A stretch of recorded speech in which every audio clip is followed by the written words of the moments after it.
आज के मुख्य समाचार। 2 जुलाई तक मौसम विभाग की चेतावनी जारी। नाली में बही लकड़ियां बनी जांच का विषय।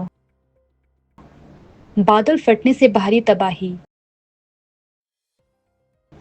सुन्नी में दर्दनाक हादसा। एचआरटीसी बस हादसे का शिकार। डॉक्टर राजू बिंदल बने बीजेपी के प्रदेश अध्यक्ष। शिमला में सीटू का प्रदर्शन। भाजपा की कमान फिर राजू बिंदल के हाथों में। अब समाचार विस्तार से। हिमाचल प्रदेश में बीती रात से जारी मूसलाधार बारिश ने तबाही मचा दी। जगह जगह बादल फटने और भूस्खलन की घटनाओं ने राज्य के कई इलाकों में जनजीवन अस्त व्यस्त कर दिया है। सबसे अधिक नुकसान मंडी जिले के करसोग, धर्मपुर, गोहर और सिराज क्षेत्रों में हुआ है। वहां बादल फटने की कई घटनाएं सामने आ रही है। मंडी जिले के करसोग धर्मपुर इलाके में बादल फटने से 2 लोगों की मौत हो गई, जबकि एक ही परिवार के 7 सदस्य लापता बताए जा रहे हैं। तेज बहाव में कई घर और गाड़ियां बह गई। राहत की बात यह है कि करसोग में 16 लोगों को सुरक्षित स्थानों पर पहुंचाया गया, जिनमें 12 बच्चे और 4 महिलाएं शामिल है। धर्मपुर के शरण गांव में भी बादल फटने से बड़ी तबाही हुई है। सिराज के बगस्याड़ और गोहर उपमंडल के सन्यास नाले में घरों के बहने की खबर भी सामने आ रही है। एक घर के बह जाने की घटना में मां बेटी को बचा लिया गया है, लेकिन 7 अन्य लोग सैलाब में बह गए। बाखली खड्ड पर स्थित 16 मेगावाट की पट्टीकरी पावर प्रोजेक्ट भी तेज बारिश की भेंट में आ गया। हालांकि इस हादसे में किसी के हताहत होने की खबर नहीं है। प्रशासन ने सावधानी के तौर पर मंडी, कांगड़ा और हमीरपुर जिलों में सभी शैक्षणिक संस्थान आज 1 जुलाई 2025 को बंद रखने के निर्देश जारी कर दिए हैं। सुजानपुर के खैरी इलाके में व्यास नदी का जलस्तर बढ़ने से 5 से 7 घर पानी की चपेट में आ गए। स्थानीय लोगों ने सुबह 4:30 बजे पुलिस को सूचना दी, जिसके बाद पंडोह डैम का पानी बंद करवाया गया। जंगल बैरी बटालियन की टीम ने रेस्क्यू ऑपरेशन चलाकर करीब 40 लोगों को सुरक्षित बाहर निकाला, जिनमें लगभग 15 प्रवासी और बाकी स्थानीय निवासी थे। जल शक्ति उपमंडल ठेयोक में भारी गाद आने से सभी लिफ्ट जलापूर्ति योजनाएं ठप हो गई। सेंच लोहरी रोड पर भूस्खलन के कारण यातायात प्रभावित हो गया। रघुनाथ का पधर क्षेत्र में बाढ़ में फंसे 12 लोगों को पुलिस द्वारा देर रात सुरक्षित रेस्क्यू किया गया। राज्य सरकार और जिला प्रशासन ने लोगों से अपील की है कि वे नदी नालों के पास ना जाए और आपात स्थिति में हेल्पलाइन से संपर्क करें। राहत और बचाव कार्य लगातार जारी है। ऐसी स्थिति दर्शाती है कि हिमाचल प्रदेश में मानसून के दौरान आपदा प्रबंधन और सतर्कता कितनी अहम हो सकती है।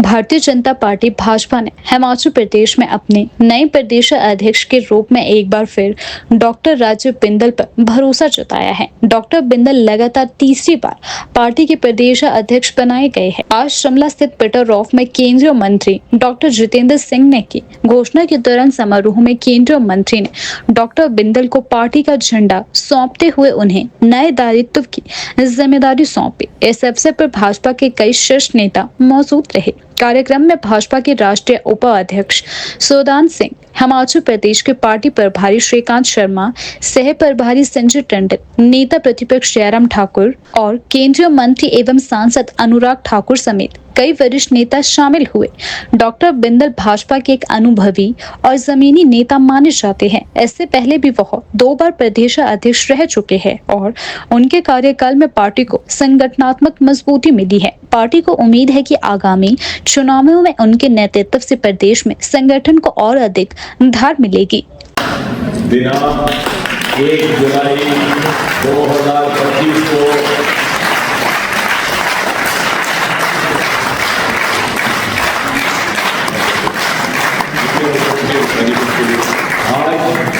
दिनांक 1 जुलाई 2025 को शिमला प्रदेश कार्यालय में भारतीय जनता पार्टी हिमाचल प्रदेश के अध्यक्ष एवं राष्ट्रीय परिषद सदस्यों के निर्वाचन की संवैधानिक प्रक्रिया संपन्न होती है।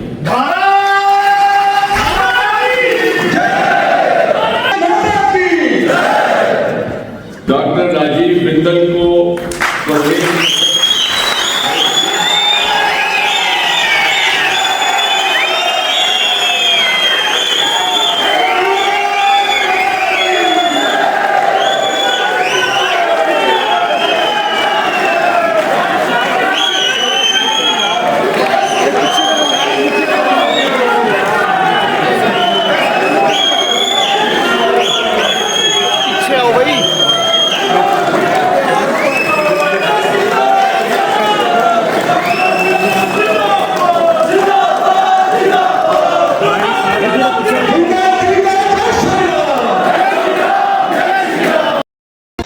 हिमाचल प्रदेश के कुल्लू जिले की गरसा घाटी में 25 जून को बादल फटने की घटना ने न सिर्फ जन संपत्ति को नुकसान पहुंचाया बल्कि वन विभाग और वन निगम की कार्य प्रणाली पर भी गंभीर सवाल खड़े कर दिए हैं। मनीहाट बीट में बाढ़ के साथ लगभग 1 किलोमीटर तक बहती लकड़ियां न केवल हैरान करने वाली थी बल्कि इससे अवैध कटान की आकांक्षाएं भी गहराती जा रही है। स्थानीय लोगों का आरोप है कि 2011 और 12 से वन निगम द्वारा सूखे और गिरे पेड़ों की कटाई के नाम पर हरे भरे देवदार के पेड़ भी काटे गए। समाज सेवी भोलाराम ने बताया कि शीलागढ़ की पहाड़ी में पिछले 15 वर्षों से बड़े पैमाने पर अवैध कटान हो रहा है। उन्होंने सरकार से स्वतंत्र जांच और पेड़ों की गिनती की मांग की है। पंचायत पारली के प्रधान राज मल्होत्रा ने बीट गार्ड के साथ जंगल का निरीक्षण किया और दावा किया है कि उन्हें कोई अवैध कटान नहीं मिला। मौके पर केवल गली सड़ी लकड़ियां पाई गई। वहीं अरण्यपाल संदीप शर्मा ने बताया कि सैटेलाइट तस्वीरों के अनुसार शीलागढ़ वन क्षेत्र को भारी नुकसान हुआ है। हालांकि जांच टीम द्वारा पंडोह डैम में किसी प्रकार के स्लिपर मिलने की पुष्टि नहीं हुई है। पूर्व वन मंत्री गोविंद सिंह ठाकुर ने कहा कि बाढ़ में बहती लकड़ियों की मात्रा चौंकाने वाली है। सरकार को यह जांच करनी चाहिए कि वन निगम को कितने पेड़ों की कटाई की अनुमति थी और हकीकत में कितने पेड़ काटे गए। विकास निगम के उपाध्यक्ष केहर सिंह खाची ने मंडी में प्रेस वार्ता करते हुए कहा कि बहकर आई लकड़ी जंगलों में वर्षों से बेकार पड़ी थी और यह ग्रेट हिमालयन नेशनल पार्क व इसके सेंचुरी क्षेत्रों से बहकर आई है। 25 जून की घटना के बाद 27 किलोमीटर तक के क्षेत्र में नाले में लकड़ी बिखरी हुई पाई गई। सरकार ने नुकसान का आकलन करने के लिए 3 टीमें गठित की है। साथ ही 2023 में थुनाग में आई लकड़ियों की जांच रिपोर्ट भी राज्य सरकार को भेजी जा रही है। कुल्लू की गरसा घाटी में आई बाढ़ ने प्राकृतिक आपदा के साथ साथ वन प्रबंधन की लापरवाही को भी उजागर किया है। अब यह देखना होगा कि सरकार कितनी पारदर्शिता से जांच कर पाती है और क्या अवैध कटान के जिम्मेदारों पर कार्यवाही हो पाती है या नहीं। हिमाचल प्रदेश में मॉनसून ने जोर पकड़ लिया है और राज्य के विभिन्न हिस्सों में बारिश का सिलसिला जारी है। मौसम विभाग ने आगामी 2 जुलाई तक बारिश की चेतावनी जारी की है और 1 जुलाई के लिए मंडी, कांगड़ा और कुल्लू जिलों के लिए येलो अलर्ट भी घोषित किया गया है। मौसम विभाग के अनुसार 2 जुलाई को ऊना, बिलासपुर, हमीरपुर, चंबा, शिमला, सोलन, सिरमौर, किन्नौर और मंडी के कुछ स्थानों पर बारिश होने की संभावना बताई गई है।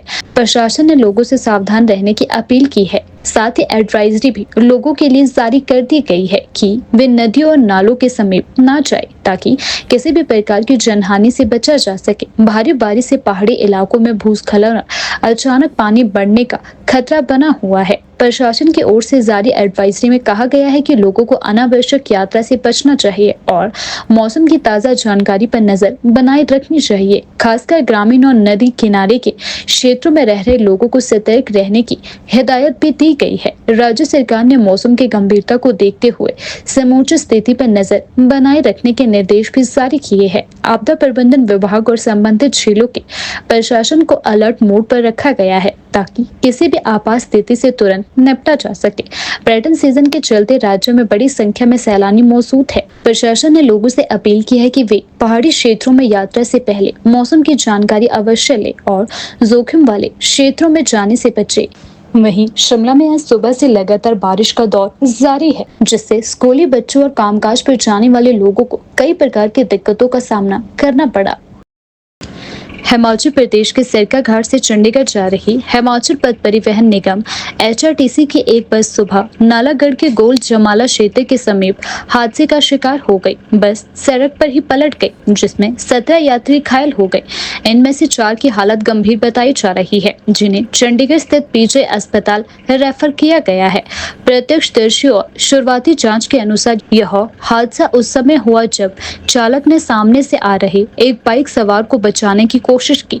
इसी दौरान बस के टायर स्किड हो गए और वाहन असंतुलित होकर पलट गया। बस में कुल 47 यात्री सवार थे। हादसे के तुरंत बाद मौके पर चीख पुकार मच गई। स्थानीय लोगों ने तुरंत राहत कार्य शुरू किया और पुलिस को सूचना दी। घटना की सूचना मिलते ही नालागढ़ पुलिस टीम मौके पर पहुंची और स्थानीय लोगों की मदद से घायलों को बस से बाहर निकाला गया। सभी घायलों को प्राथमिक उपचार के लिए नालागढ़ अस्पताल ले जाया गया। 4 घायलों की स्थिति गंभीर होने के कारण उन्हें PGI चंडीगढ़ रेफर किया गया। प्रशासन ने हादसे की जांच के आदेश दिए हैं। बस की तकनीकी स्थिति और चालक की लापरवाही के पहलुओं की भी जांच की जा रही है। पुलिस ने मामला दर्ज कर लिया है और आगे की कार्यवाही की जा रही है। घटना के समय बस में मौजूद एक यात्री ने बताया, हम जब सामान्य रूप से सफर कर रहे थे, अचानक बस झटका खाकर एक तरफ झुकी और फिर पलट गई। कुछ ही सेकंड में अफरा तफरी मच गई। प्रशासन ने सभी यात्रियों की सुरक्षा सुनिश्चित करने और राहत कार्यों में तेजी लाने के निर्देश दिए हैं। हिमाचल प्रदेश भाजपा ने एक बार फिर संगठन की बागडोर वरिष्ठ नेता डॉक्टर राजीव बिंदल को सौंपी है। वे तीसरी बार प्रदेश अध्यक्ष चुने गए हैं। राजधानी शिमला के होटल पीटरहॉफ में आयोजित प्रेस वार्ता के दौरान केंद्रीय मंत्री डॉक्टर जितेंद्र सिंह ने यह औपचारिक घोषणा की। उनके साथ मंच पर भाजपा के राष्ट्रीय उपाध्यक्ष सोदान सिंह भी मौजूद रहे। इससे पहले शिमला के चक्कर स्थित भाजपा प्रदेश मुख्यालय दीप कमल में अध्यक्ष पद के लिए नामांकन की प्रक्रिया पूरी की गई, जहां डॉक्टर बिंदल का एकमात्र नामांकन पत्र दाखिल हुआ। नेता प्रतिपक्ष जयराम ठाकुर, सांसद अनुराग ठाकुर और पूर्व मंत्री गोविंद ठाकुर ने 3 अलग अलग सेटों के माध्यम से डॉक्टर बिंदल के नाम का प्रस्ताव रखा। पीटरहॉफ में आयोजित प्रेस वार्ता के दौरान केंद्रीय मंत्री जितेंद्र सिंह ने डॉक्टर बिंदल को पार्टी का ध्वज सौंपते हुए उन्हें नए कार्यकाल की शुभकामनाएं दी। उन्होंने कहा कि डॉक्टर राजीव बिंदल का संगठनात्मक अनुभव और समर्पण भाजपा को हिमाचल में नई ऊंचाइयों पर ले जाएगा। बाद संगठनात्मक चुनाव होते हैं और चूंकि उसमें एक व्यापक सबकी उसमें भागीदारी हो, इसलिए ये नीचे से प्रारंभ किए जाते हैं। मित्र इस बात को लेकर के टिप्पणियां करते हैं, वो शायद इसलिए करते हैं कि वो इस चुनाव प्रक्रिया से ना वाकिफ है, ना उन्हें कभी अनुभव है, क्योंकि वहाँ पर अध्यक्ष कौन बनेगा, कौन पदाधिकारी होगा, उसका फैसला रसोई घर में ही हो जाता है या माँ बेटा डाइनिंग टेबल पर बैठ के कर लेते हैं। लेकिन इस तरह से कहा जा सकता है कि भारत की मूल एक राजनीतिक संगठन जिसमें लोकतांत्रिक मूल्यों का पालन जिस प्रकार से पार्टी के बाहर किया जाता है, उसी तरह पार्टी की आंतरिक कामकाज में भी किया जाता है, उसका नाम है भारतीय जनता पार्टी। आज विश्व की सबसे बड़ी राजनीतिक पार्टी।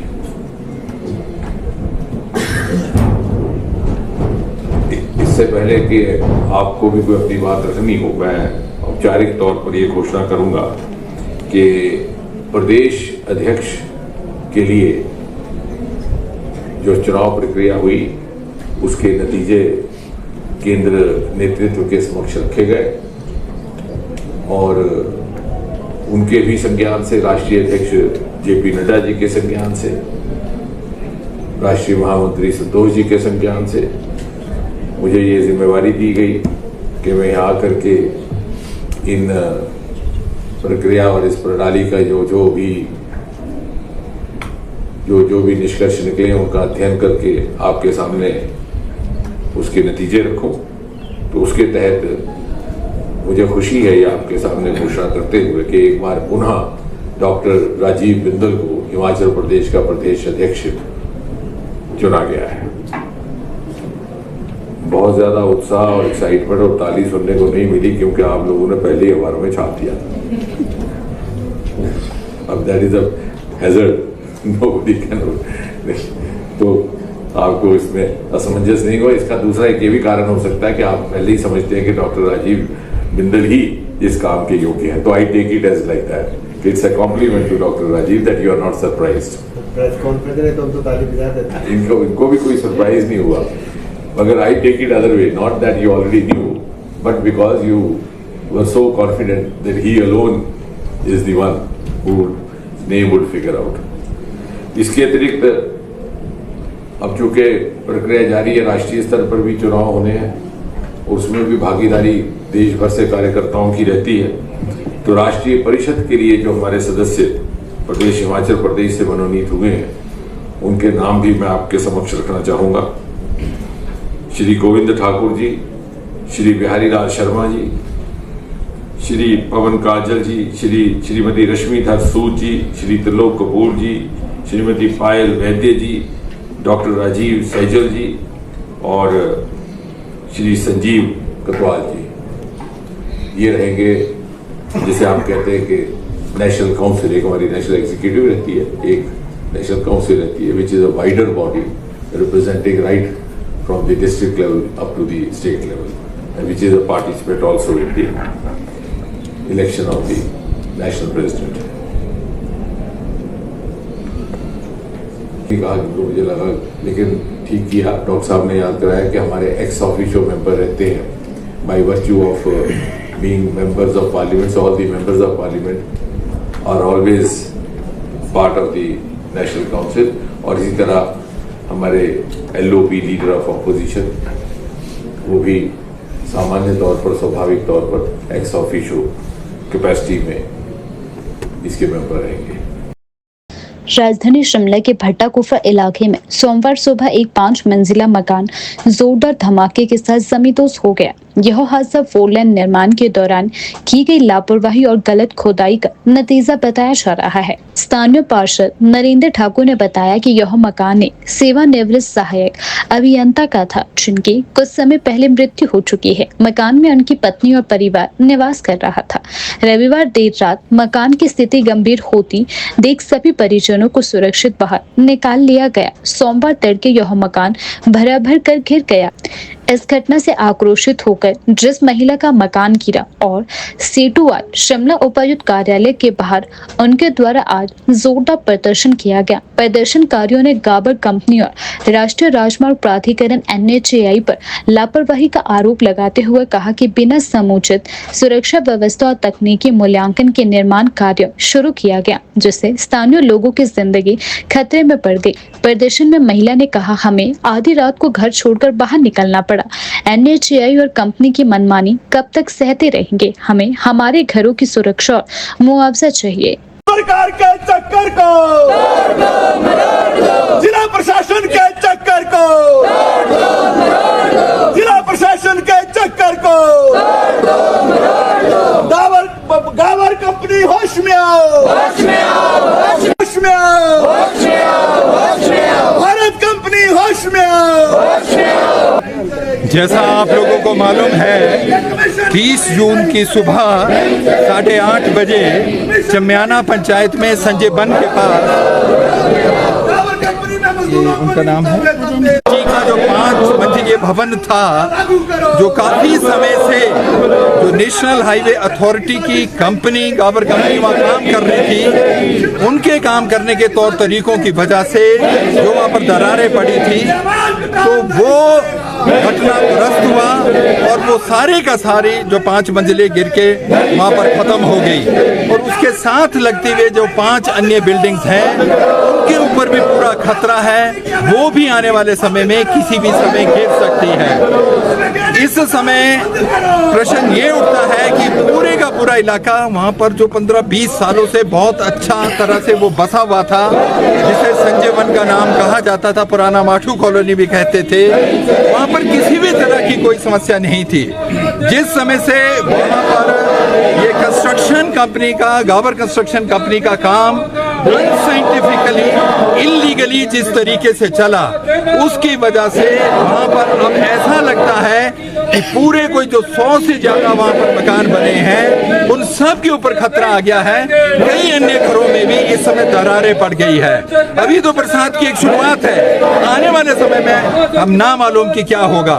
किसान सभा ने और जो CI2 है और अन्य जन संगठनों से, और जो वहाँ पर एक जो जितने भी रेजिडेंट एसोसिएशंस हैं उन लोगों ने मिलकर ये तय किया है कि इसके लिए अब एक संघर्ष जारी होगा।